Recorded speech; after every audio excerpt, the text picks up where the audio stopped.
As I was preparing for this reflection, I turned to the scriptures for the fourth Sunday of Lent and was struck by this passage from the first reading. Not as man sees does God see, because man sees the appearance, but the Lord looks into the heart. In today's image-obsessed world, we often judge, stereotype, and dismiss others because of their outward appearances, sex, color of their skin, status, beliefs, and affiliations. In a world seen through the myopic lens of filtered selfies, the endless pursuit of likes, and social posts, we can become blind to seeing deeper and looking inward to what really matters and defines a person. It's human nature, and while I'm certainly not proud of my short-sighted actions, I know I'm guilty of this. I believe it's my and my husband's ongoing role to educate, encourage, and expect each other and our children to work to shift the focus from judgment to acceptance, from exclusion to inclusion, to make a conscious effort to approach others with a kind and gentle heart. In our house, that translates to our lead with kindness philosophy. It's a saying that has been on repeat since our children were young, and one that at times is rightfully repeated back to me by our now teens when I'm not being my best, kindest self. Earlier this week, in fact, our children called me out for a joke, a ribbing really, I made during dinner. Humor is one of the love languages spoken in our home. But even so, as soon as the words tumbled from my lips, as if on cue, they said in unison, "That wasn't very nice, Mom. Lead with kindness." They were right. It was meant to be lighthearted, but it was humor that wasn't kind-hearted. Lead with kindness. It's a simple phrase used to try and instill the value that we should try to enter and lean into each and every encounter and interaction with others with the lens of kindness and acceptance. A guide and mantra to inspire greeting others with a warm smile, a friendly hello, an understanding ear.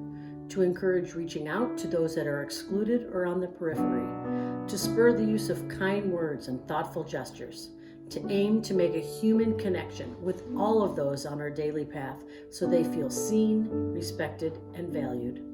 To simply be courteous, considerate, and kind to everyone. A prescription, if you will, for seeing, acknowledging, and accepting others for who they are and meeting them where they are.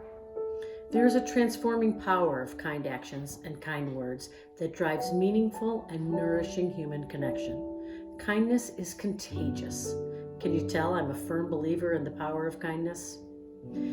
Using appearance as the distorted lens by which we evaluate others causes us to make uninformed judgments and problematic assumptions, which can be divisive, harmful, and stagnating. That clouded lens can numb us, hinder us from making meaningful connections with those we encounter, and cause us to miss out on gaining a richer and deeper understanding of others' experiences and perspectives, which can enhance our lives. The scriptures this week teach us that we are blind in our judgments and assessments and need God's help to open our eyes, minds, and hearts. We are only human after all. So seeing past the physical attributes and unimportant material things to the inward defining characteristics that make each of us Christ-like is a daily practice. It's cultivating a habit of open, clear, and penetrating eyes, trained to see and appreciate the beauty of others that lies within. It's working tirelessly to eliminate prejudice and discrimination in our attitudes towards others. Unfortunately, experience has taught me that because of human nature, this isn't always easy.